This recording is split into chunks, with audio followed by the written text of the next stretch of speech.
They called them the Takeda Cavalry, the finest horsemen Japan had ever known, warriors whose thunderous charges had shattered armies and crushed enemies beneath hooves and steel. For generations, they embodied the soul of samurai warfare, speed, courage, and honor in motion. This is not just the story of a battle. It is the story of a moment when tradition met technology, when valor rode headlong into smoke and fire, and when the age of the sword began to fade. In the 16th century, Japan was tearing itself apart. The sengokujidai, the age of warring states, had reduced the country to chaos. Daimyo rose and fell by the blade, alliances shattered overnight, and loyalty was bought with blood. War was constant, personal, and brutal. Samurai lived for combat, their lives defined by skill with sword and bow. It was a world where honor mattered, and where the warrior's spirit was believed to decide the fate of battles. Among the most feared clans of this age stood the House of Takeda. Under Takeda Shingen, and later his son Takeda Katsuyori, the clan perfected cavalry warfare. Their mounted samurai struck like a storm, breaking enemy lines through sheer force and discipline. Against them, infantry formations collapsed and rival lords trembled. To face the Takeda cavalry in open ground was to invite destruction. Their reputation became legend, unstoppable, inevitable, terrifying. But the world was changing. Across Japan, a new weapon had begun to spread. Introduced by Portuguese traders decades earlier, the matchlock arquebus was crude, slow, and unreliable. Many samurai dismissed it as dishonorable, a peasant's tool, a weapon that required no years of training, no mastery of body or spirit. True warriors, they believed, fought face to face, steel against steel. Yet others saw possibility, and among them was a man named Odanobunaga. Odanobunaga was unlike any warlord before him, ruthless, pragmatic, and fiercely intelligent. He cared little for tradition, and even less for romantic notions of honor. To Nobunaga, war was not poetry, it was calculation. Victory mattered more than appearances. While others clung to old ways, he embraced firearms, experimented with formations, and drilled his men relentlessly. Where samurai charged, Nobunaga prepared.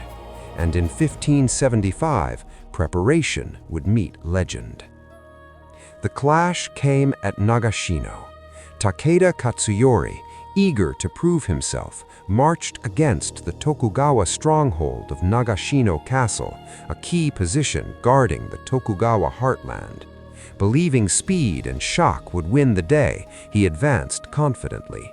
His army numbered around 15,000, many of them mounted samurai, ready to crush resistance as their fathers had. Nobunaga and Tokugawaieyasu moved to intercept him, bringing with them a force that would change Japanese warfare forever. At Shitaragahara, near Nagashino, Nobunaga chose the battlefield carefully. Rather than open plains ideal for cavalry, he positioned his army behind wooden palisades, using rivers and uneven terrain to restrict movement. Behind these barriers, he placed thousands of arquebusiers. Estimates range from 3,000 to 5,000. This was unprecedented. Firearms had been used before, but never on this scale, never with such deliberate coordination. The stage was set for something new. Takeda Katsuyori saw only opportunity. Rain had fallen, mud clung to the fields, but he trusted in tradition. The Takeda cavalry had broken enemies before. They would do so again. With banners flying and horns sounding, the mounted samurai advanced. Hooves thundered, armor gleamed. This was the charge that had defined an era, a living symbol of samurai supremacy.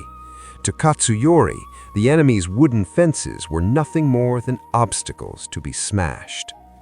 Then the gunfire began. Nobunaga's arquebusiers did not fire at will. They fired in rotation. One line shot, then stepped back to reload as the next line unleashed its volley. Smoke filled the air. The crack of gunfire echoed across the field. Horses screamed. Men fell. The cavalry charge slowed, then faltered, then collapsed into chaos. Where arrows might wound, bullets killed outright. Honor offered no protection against lead and flame. Again and again, the Takeda charged. Each time they were met with disciplined volleys, with iron balls tearing through armor, with horses crashing into mud and bodies. Samurai who had trained their entire lives for mounted combat found themselves helpless, cut down before they could reach their enemy. The palisades held, the gun lines endured. This was not single combat. This was not heroic dueling. This was industrial killing, years before the world would name it as such. And the Takeda army bled. By the end of the day, the battlefield was silent. Thousands of Takeda warriors lay dead, including many of the clan's finest commanders. The cavalry that once ruled Japan was shattered. Takeda Katsuyori fled, his power broken, his authority undone. Within a few years, the Takeda clan would cease to exist. At Nagashino, it was not just an army that fell, but an idea that courage alone could decide war. The victory transformed Japan. Firearms were no longer a curiosity or a secondary weapon. They became central to warfare. Armies reorganized, training changed, discipline replaced individual valor. Samurai did not disappear, but their role evolved. The sword remained a symbol, yet the battlefield now belonged to formations, logistics, and firepower. Nobunaga's methods spread rapidly, adopted by rivals and successors alike. War became less personal, more lethal, and far more efficient. Yet the myth endured. For centuries, the image of the samurai charging fearlessly into gunfire has been romanticized, a symbol of honor resisting modernity. But Nagashino was not a noble sacrifice. It was a lesson, one paid for in blood. The Takeda did not lose because they lacked courage. They lost because war had changed, and they refused to change with it. The battlefield no longer rewarded bravery alone. It rewarded adaptation. In time, Japan would unify. The techniques proven at Nagashino would help pave the way for the Tokugawa shogunate, an era of peace enforced by strength and order. Ironically, the same firearms that destroyed the old way of war would help bring 2 centuries of stability. The samurai became administrators, scholars, and officials, their swords worn more as symbols than tools. The world they once dominated had moved beyond them, even as their legacy endured in memory. What if the charge had succeeded? What if the gun lines had broken, the palisades fallen, and the Takeda cavalry ridden victorious? Would tradition have survived longer? Would firearms have been delayed or dismissed as a failed experiment? History balanced on that field between smoke and steel. But the bullets found their mark, and the outcome was decided. From that day forward, no commander in Japan could afford to ignore the gun. Nagashino was not the end of the samurai, but it was the end of an illusion, the belief that honor alone could conquer, the belief that the past would always prevail. On that field in 1575, the future arrived in clouds of smoke, and it did not ask permission.